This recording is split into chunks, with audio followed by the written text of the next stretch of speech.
தமிழ் சினிமாவுடைய முன்னணி நடிகராக புகழுடைய உச்சத்துல வலம் வருபவர் தான் நம்ம தளபதி அவர்கள். இவருடைய மகனான ஜேசன் சஞ்சய் இயக்குனராக தற்போது அறிமுகமாக இருக்காரு. இந்த படத்தை லைகா நிறுவனம் மிக பிரம்மாண்டமாக தயாரிக்கிறாங்க.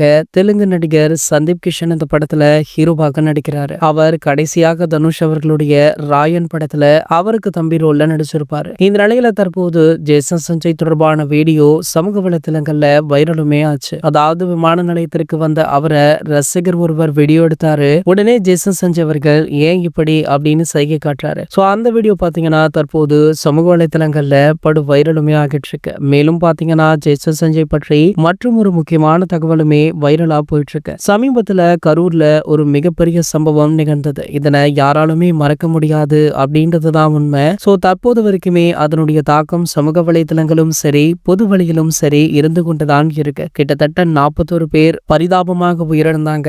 சோ அதுல உயிரிழந்த குடும்பங்களை சமீபத்துல தான் தளபதி விஜய் அவர்கள் நேர்ல சந்தித்து அவங்களுக்கு நிவாரண நிதி வழங்கி அவங்களிடம் மன்னிப்புமே கேட்டார். சோ இந்த தகவலை அடுத்து தற்போது ஜேசன் சஞ்சய் அவர்கள் தாவேகா கட்சியில் இணைய போவதாக ஒரு தகவல் வைரலுமே ஆகிட்டு இருக்கு. சோ கரூர் பிரச்சனையில தாவேகா கட்சியில ஒரு சில பிரச்சனைகளுமே ஏற்பட்டிருக்கா. சோ அதனால பாத்தீங்கன்னா தளபதி விஜய் அவர்கள் ஜேசன் அவர்களை கட்சிக்குள்ள கொண்டு வரலாம் அப்படின்னு அதிரடியாக முடிவு பண்ணிருக்காரு. சோ அதாவது அடுத்த மாநாட்டுல இதற்கான அறிவிப்பு மேடையிலேயே அறிவிக்கப்படலாம் அப்படின்ற தகவலுமே வைரலா போயிட்டு இருக்கு. இது போன்ற செய்திகளை பற்றி நீங்க உடனே தெரிஞ்சுக்க நம்மளுடைய சேனலை மறக்காம சப்ஸ்கிரைப் பண்ணிக்கோங்க.